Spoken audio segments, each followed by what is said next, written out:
probably very different than most of the leaders in the restaurant industry. I'm actually an attorney by profession.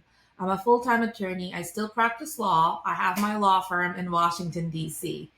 I was the buy side due diligence lawyer when Tony Roma's was sold back in 2021 to another party. I represent that client to close the deal during pandemic, and then after that, I served as an outside general counsel.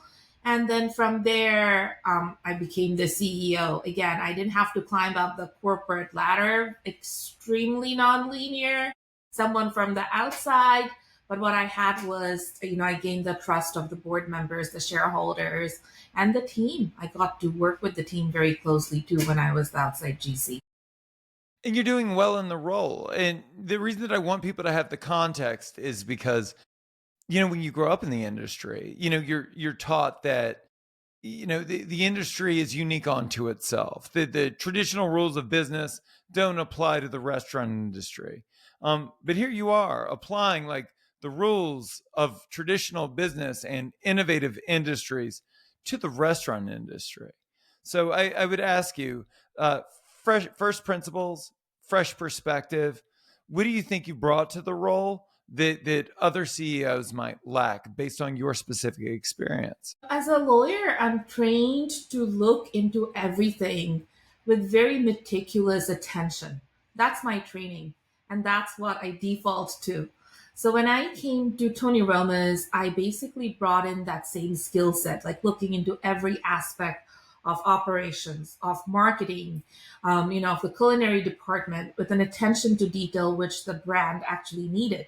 Because in order to refresh a brand, you need to understand, to try to go back and walk into the steps of the decisions that were taken. I think it's easier to do course correction if you know what was taken, why it was taken. Perhaps it was the right decision at the time. But now we are in a very fast paced environment with AI, robotics, so many changes. If you look at the technological landscape, the economic landscape, so you need someone who is open to adapt and have the ability to adapt. Skills is something, and this is something I heard in Davos. I was in Davos last month in the World Economic Forum, and it stuck with me because I heard that skills is something you can learn, you can acquire, but capability is something that is hard to assess. Who is capable? If you have the capability, whether you are in a legal industry or in the hospitality industry, you will be able to achieve your goals if you're capable. Yeah, I fancy myself a student of the game. And I know that again, like you said, like there's so many things you can achieve just through the sheer power of deep work, deep focus. Tony Roma's is one of many boomer brands that's been around for like 50 years. That's like, check me out. I'm new. I'm different. I'm cool. Young people, check me out. Um, and there have been so many uh, legacy brands that have done a poor job modernizing. And you guys have done such a successful job in your attempts to modernize. What did you learn from other people's mistakes that you made sure you avoided in modernizing the brand? So, what we try to do, we try to take a startup approach. We try to make the company very small, where it's easy to manage.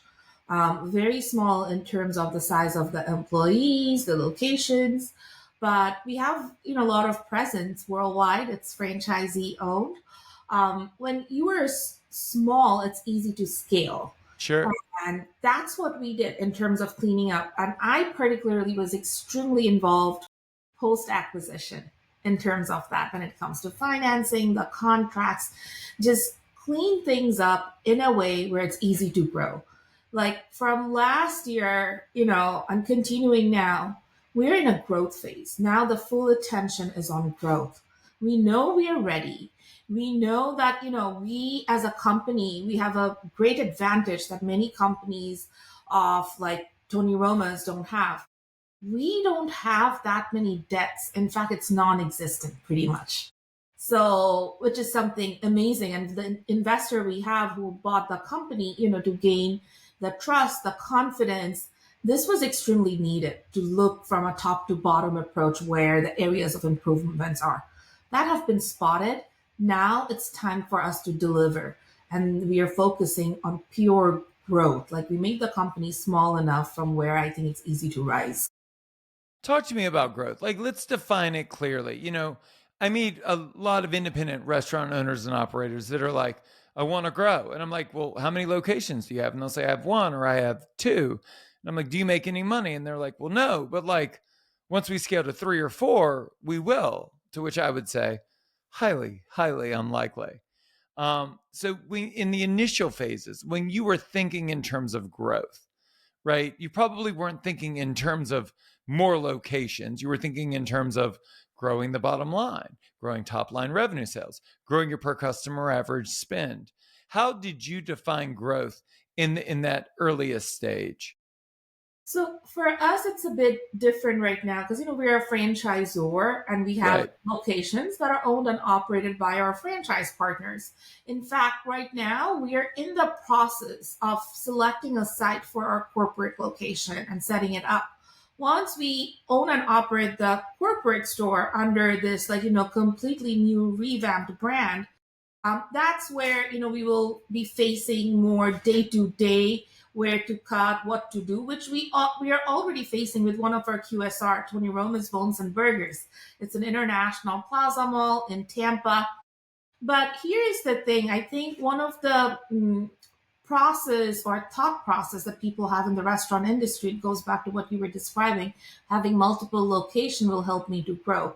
Because what happened is when people have one location, they don't have a lot of purchasing power. And I'm talking about more as like, who are operating like have small portfolios. Some restaurant, they just entered into the restaurant industry. So people think if I'm operating one location, I may need to operate two, three, four, five, because if one location is not doing well, maybe location number 3 or 4 will do well.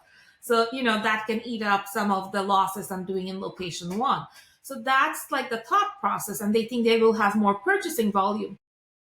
It's to a certain extent that principle is true, which is one of the reasons why we also want multi-unit franchise partners Sure. of one single unit, because it does give the way the supply cost is rising right now. You do need that purchasing power because what I am seeing, and this is something that I'm talking from our first-hand experience, we have one location, which is our corporate store.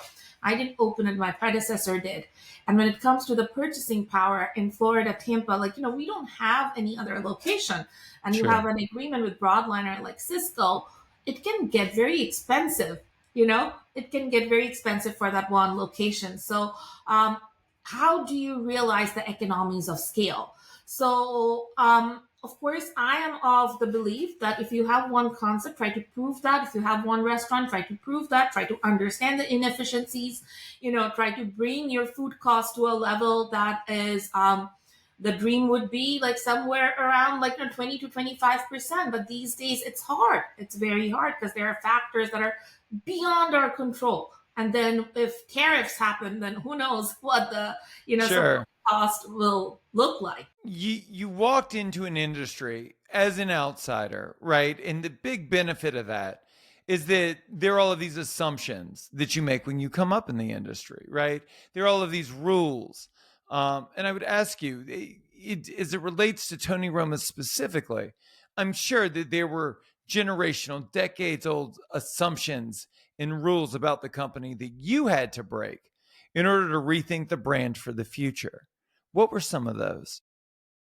The most common line I would always hear is, we used to do something this way. Right. I would always come across that. But here's the thing about it. I respect that notion, but I think there are some lessons how things were done.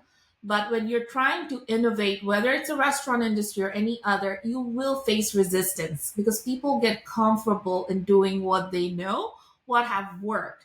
But with changing times, the ability to adapt, it's necessary. We need to, if we have to stay competitive, we need to out innovate our competitors. We need to look into the R&D. We need to see where can we incorporate AI and robotics, because AI will be huge. And I'm more convinced than ever after my trip to, Davos, Switzerland and the World Economic Forum week. Everything was pretty much about AI. Oh, look, I was just having a conversation recently. And the conversation we were having is that AI has the potential to be more disruptive to the world than the internet. That Yeah. it will be the next evolution. Hmm. And you look at restaurant owners and operators, and when they think about AI, they think about like robots, cooking fries. But I've done background research, and you believe it could change the entire industry. So, in terms of thinking, ideology, what do you think the biggest missed opportunity is, and how restaurants are thinking about AI today? So when it comes to AI, there's a lot of things that are evolving, but what we're looking at, even when it comes to generative AI, they cannot replace human review. And I say this to my law students. I say this in the legal industry. I talk about this in the hospitality industry. This is a continuous conversation I have with my team members at Tony Roma's, that AI will not replace any one of you. What it will do, it will support your work. It will supplement it. In fact, to make it, more appealing, I said, think of AI as your fancy executive assistant that you have and who's producing the first draft. Whether it comes to, sometimes, people may push back, okay, I need to write that email. I don't want to do that. Turn to AI. I told my team, you have my blessing to do that. Just so that we can keep things rolling. Sometimes it's about the timeliness to keep things moving.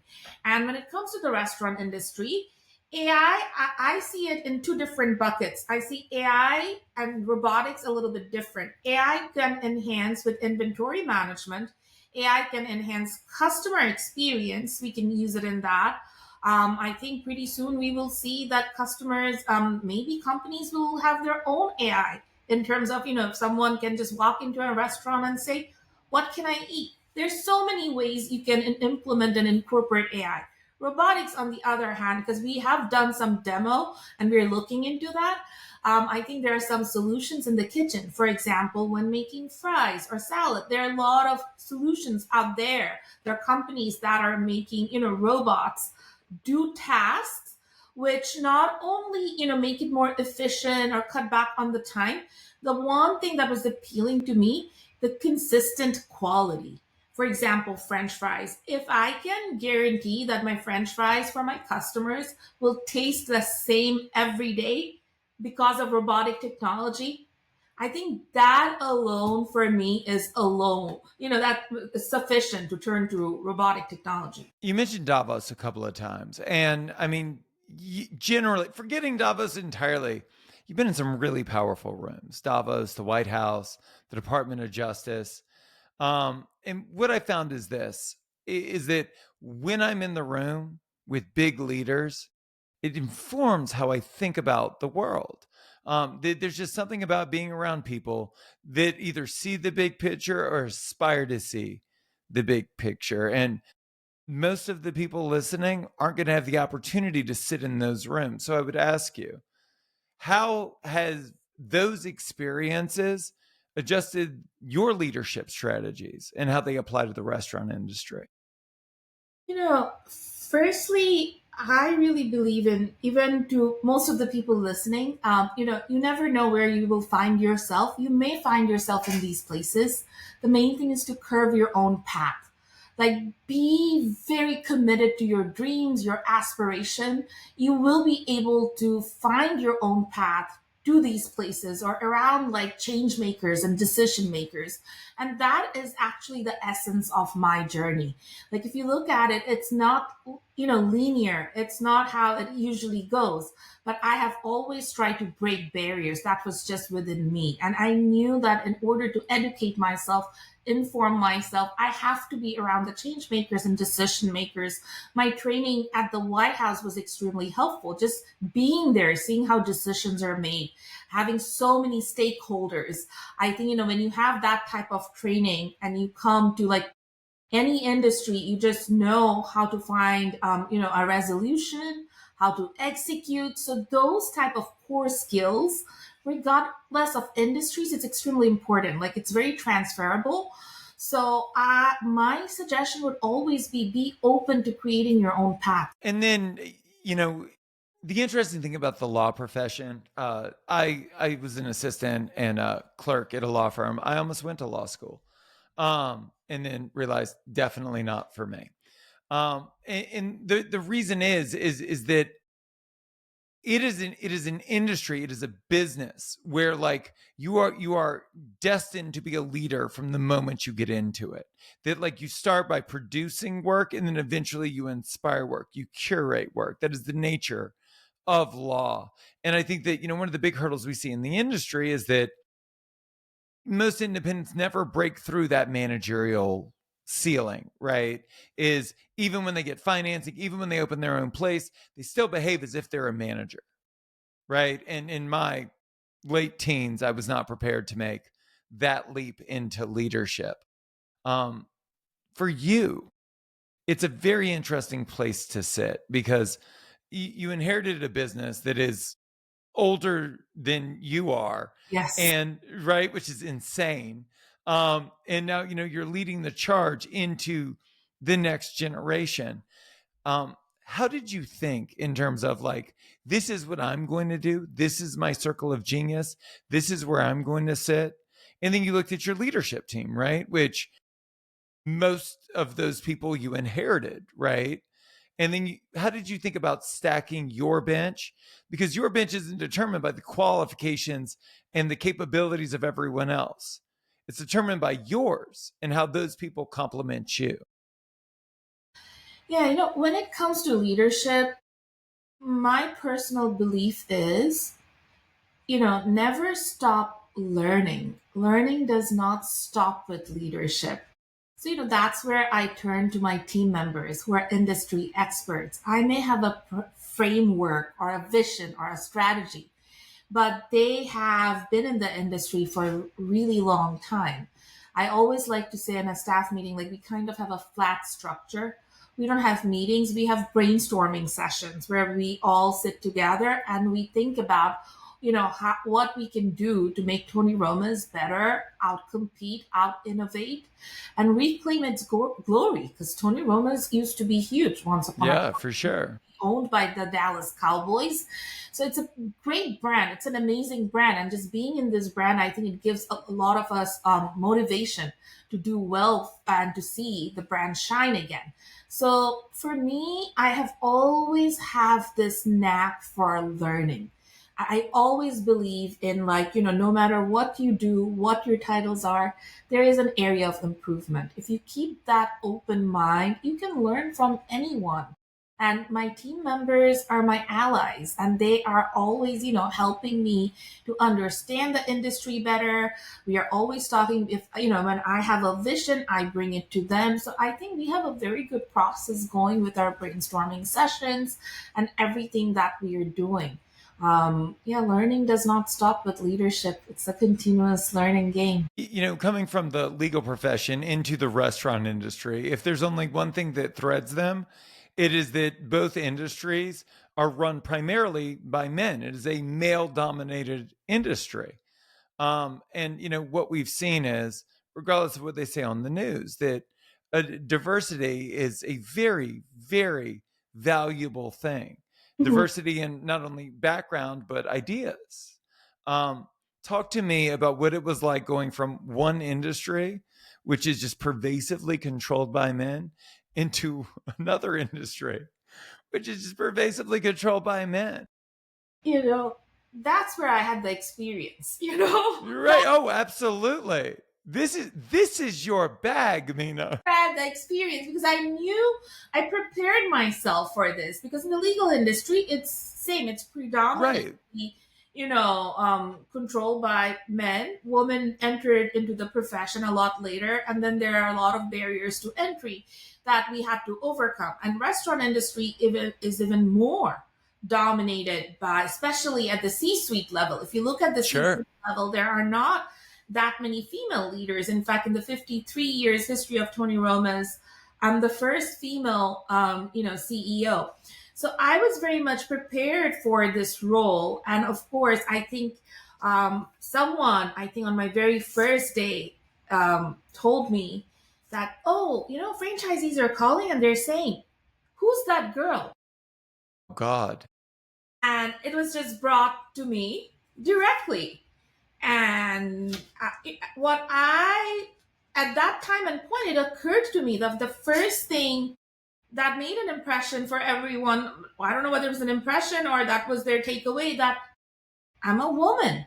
And no one wanted to look beyond my gender, my qualification. But that's okay, because I thought I will prove them with my success that regardless of gender, I'm their leader. Regardless of gender, I'm here to lead the company to a lot of prosperity. And I think now, because there's a lot of discussion about diversity, I think the way it's being viewed is, if you promote diversity, you're kind of, the way it's now being portrayed is cutting into, the talent pool is smaller if you want to attract diversity. I don't think diversity and merits are at odd. I think we shouldn't think like that. That if you promote DEI, you will not have access to talent. It's rather the opposite. Right. What is talent? What is success? Skills can be learned, as we mentioned earlier. It could be acquired, but people bring their experience, their life experience, and that's what's make a work environment, a company, so enriching. I would think the most difficult part of your job. So I coach restaurateurs, and everybody wants to grow, right? Like nobody comes to me, let's get leaner and smaller. Everybody wants to get bigger. So, we work on the fundamentals, we firm it up, they're ready to grow. And then it always comes down to the question, right? Like, do you open more corporate owned stores? Do you begin the path to franchising? Which the answer is different for everyone. But the decision that ultimately you have to make is, on a human being's worst day, when they're so angry, they're seething and spitting at you, do you want that to be a franchisee or do you want that to be a customer?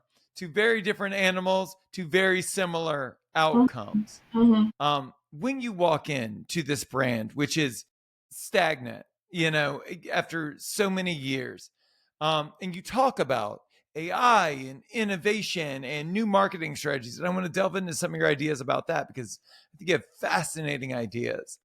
I think a core tenet of innovation is iteration. But the problem with that is, like, franchisees have no interest in innovation or iteration. They bought a blueprint, right? Like they bought a business in a box. So by the time you come to them with an answer, the expectation is that's the right answer.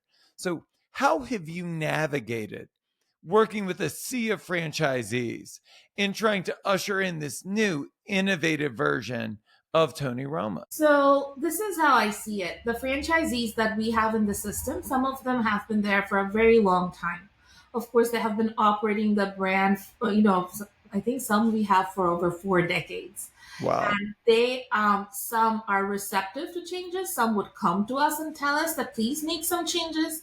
Others, even if we make it some changes, they may not want to incorporate it or implement it, as you just mentioned, right? So the way I see it is, the franchise partners that we have now, I understand how costly everything is, and I don't want to be too cumbersome on them. So it's like striking a very delicate balance where we give them the option. I think we are trying to make it more like, okay, you may want to look into this, but everything that I just talked about, AI, robotics, we are planning to open a corporate store, and we're looking at sites, in fact, in the DC metro area. And that's where, in my flagship store, all these technology, will be there. And it's seeing is believing. It's one thing that I'm talking about right now. And once I have a corporate store and people see this technology, I think they may be more warm to like incorporating it. Sometimes it's about who will be the first risk taker, which is why franchisees Right. don't want to do that. They would rather want something that is foolproof. And in a franchisor-franchisee relationship, that comes up all the time. So I understand my obligation and the dynamics of these relationships, but nevertheless, I see an enormous opportunity. I see an enormous opportunity actually for the incoming franchisees, for the new ones who would walk into Tony Roma's 2.0. I think they will walk into a system better than ever before with all the technology and our core focus on keeping the overhead low, because we have become more sensitive to that too. We want our franchise partner to be successful. I just don't want to give them a blueprint and a long list and say, hey, we mandate this fee, that fee. I don't want to do that. I want to be very sensitive, because at the end of the day, if my franchise partners are operating successfully, we as a brand, we can grow. Let's talk about muses. So, again, you come from outside the industry, and one of the things that served me really well was looking outside of the industry. When you look at the restaurant group that I created, how we chose to grow it, and you were to say, well, who are your muses? Which restaurant groups did you look to? I mean, we were certainly inspired by some restaurant groups, but we were looking in outside of the industry. How are people growing in really intelligent ways? How are they training their teams? How are they empowering? How are they positioning their product? Because the truth is, like, a commodity business is a commodity business. And food and beverage is no different than credit cards or widgets or any one of these things. It's all stuff that everybody makes. And so the only difference is in the way you talk about those things. And so I would ask, who are your muses? When you look at what Tony Roma's could be in the future, what ideas are you plucking from? That's a really good idea. My vision right now is we will be out innovating everyone, because I'm trying to do I everything so. love you for it, Mina. Draw that line in the sand. So, that's my vision. My team always tells me the same thing. Please give us some example what our competitors are doing, so that my whole point is I don't want to replicate, I want to out innovate. But nevertheless, there are restaurants, especially here in the Northern Virginia area, that I see that they are using like, robot servers. And we like it. Like when I go there as a customer, I enjoy it. My children enjoy it. It's efficient, how what you can do, the whole self-service part. So I do take notes of restaurants that are doing that. But my goal right now, as I said, I want to out innovate, not replicate. Yeah, let's talk more about innovation. So you said before that menu innovation isn't just about food. It's about rethinking the entire business model. What do you mean by that? What are we known for? Ribs, right? But when serving ribs globally, we have come across a lot of issues when it comes to dietary restrictions. Pork ribs are the best. They're popular. People love it here in the United States, but you go to different market, there are dietary restrictions. There are market you may want to enter where the people don't eat a lot of meat. You have to rethink and offer a pescatarian option. So when this business started, the core of this business was to sell ribs. But now, today's reality, it's different. We're a global brand. We're operating in 5 continents. We need to think about who are we serving, which is why our franchise partners, they have the ability to a certain extent to offer some local items as well. And they take our permission. We have a whole process for that. Sure. So that's what I meant. Like, you need to rethink your entire, like, how it started and what it is now and what you're going to offer. But you think in terms of outcome. So, in finance, in tech, in entertainment, like brands are built around emotions and identities, right? And restaurants still focus on products. And so I would ask you, like, in what ways are you trying to innovate the marketing and the messaging to make people feel something about Tony Roma? Yeah, especially in the modern times, it's about experience. I think in all my interview, I talk about this consistently, that it's no longer only about the menu. You may have the best menu. It has to be something about the experience, especially with social media everywhere. Whether you want it's the interior of your restaurant, you offer something, it's Instagrammable, or you have some type of like, a loyalty program, something to excite your consumer base. My consumer base is right, right now, I have a group that who are very nostalgic. Even in Davos, I came across a lot of leaders who would come to me and share their memories of Tony Roma's. And it was amazing to hear about it, like how people remember Tony Roma's, how they used to celebrate their special occasion. Tony Roma's used to be a place where people celebrated, like, special occasions. And now we kind of like these legendary brands. It's Tony Roma's and other restaurants as well in the industry. They no longer become a venue for these special occasions. So what we need to do is, in terms of creating an experience, especially the younger generation, millennials and Gen Zs, remember, because as millennials and Gen Zs were growing up, our geographical footprint was shrinking. So they don't have much memory. So for that, we have to create experience. So we, in terms of marketing, for our Bones and Burgers, Tony Roma's Bones and Burgers, we are looking into influencer marketing. We do that in Tampa. We are doing some co-creation of partnerships. For example, we have a limited time offer partnership with Magnolia Bakery, which is very popular, their banana pudding. And we are offering that in Tampa, Florida. Magnolia does not have a retail store, so we are offering that. So just looking into synergies, partnering up with other brands, I think these days that works very well. Any type of co-creation of partnership just to deliver an experience that people will remember. And then what about like business fundamentals? I mean, I'm sure you see like the difference between a Tony Roma's in California versus a Tony Roma's in a tip credit state. It's very different, but you serve both, right? Mhm. And so it would be crazy if you went to a Tony Roma's in California and paid 25% more than a Tony Roma's in another area.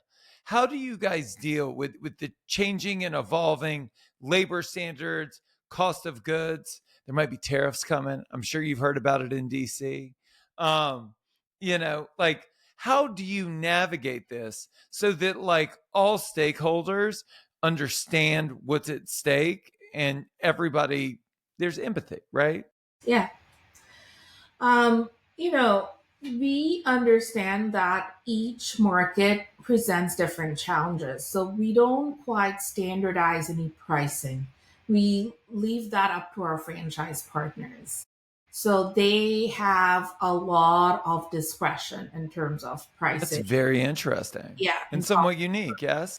it really is. If you look into Tony Roma's, in fact, if anyone's interested in franchising, they'll be very, very surprised. There are a lot of fees that we don't even charge that most of the franchisor actually charge. Um, I like to call it, it's very laissez-faire economic principle. You know what I mean? Very democratized. People, franchise partners can set their own pricing because at the end of the day, they're operator. And I particularly am extremely conscious about not increasing their overhead, not to impose any unnecessary fee, things like that, because they're our operator. If they're successful, we are successful.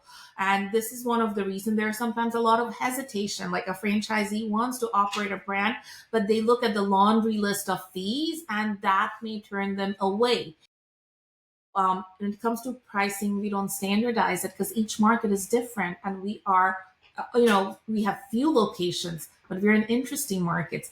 We do have two locations in LA, and even in LA, our one location is basically near Disneyland, Anaheim, and then the other location is in Carson on the other end.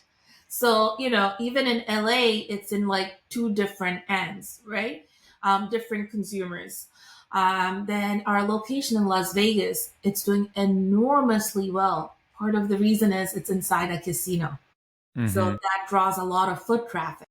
Our location in Berlin, Germany is doing really well because that's next to a Mercedes Benz arena. So, obviously, I have seen in terms of performance that location plays a very, very vital part. But when it comes to pricing, we don't mandate anything for our franchise partners. There's just a difference between being a CEO and an upstart business owner, right? I was in EO, I was in YPO, two very different animals, right? And so there are qualities that should not be dismissed that CEOs and corporate executives possess that independent owners and operators could definitely learn from. And then you are a CEO that, because this is a franchise model, you are surrounded by independent business owners. So it's a really interesting dynamic for you. And I would ask you, if you could gift a mindset shift that you have that you think would benefit them, what would it be? I would ask them to be more open and not ignore all the developments, especially the technological developments that are happening now. Perhaps invest a little bit in those and see you can start small, but you may want to incorporate AI because I think at some point in the next 5 years, it's going to become very prevalent. And it goes back to your point. Just think about internet. Without internet, now we can't do anything. But there was a Sure. time when internet was a luxury, right?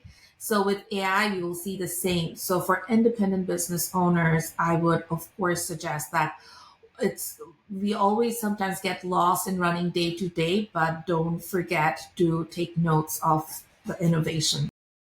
And then if you look on the consumer side, if you had to bet on one big shift that will define restaurant success over the next decade, what would it be? From the consumer side, when it comes to food industry, I think it changes really fast. I think in the F&B industry, the consumer taste and preference, you need to keep up with it. And that's where the menu innovation comes. We get all this data, what people like, the different flavor profile. It just keeps on changing. It's just never same. And as you said, it's because it's a commodity based business. It's not a luxury based business, it's a commodity based business. So it's very different. So from a consumer side, I do anticipate a lot of changes and just to keeping up with those changes. For menu, for example, for Tony Roma's, for Applebee's, these are all the brands I used to like. And we would walk in and we would see like a very thick menu that would offer a lot of things. These days, that may be too overwhelming to consumers. They don't want a booklet of menu anymore. So it's just like keeping up with the trends, understanding the consumers, their behaviors, their insights, and the market. Because consumer behaviors, even within a certain market, can be very different. One of the gifts that I was born with is a marketer's mentality. I'm only attached to outcome. So it was one of those things where understanding what an iterative process marketing is, that like we would try something and it didn't work. And I wasn't in the employee restroom crying about it. We just tried the next thing and the next thing and the next things. That's how you find out what works.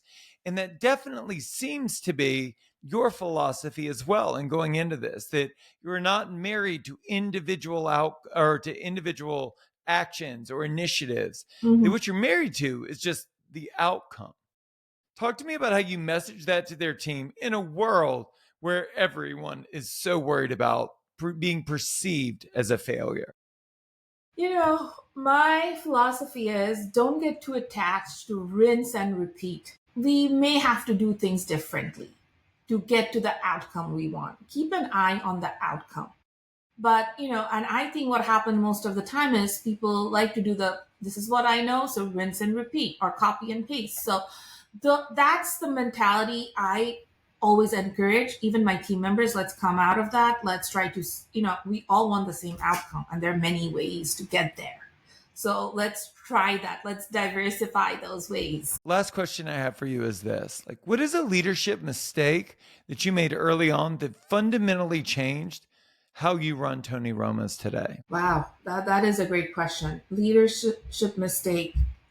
Um, when relying on any technological solution or trying to recruit someone, don't just get swayed by seeing the top of the surface, things. Like delve into a little bit. There have been situations where we have been disappointed, where we may have thought, okay, this thing will probably change everything. Nothing. No one is a miracle worker. There is no magic solution.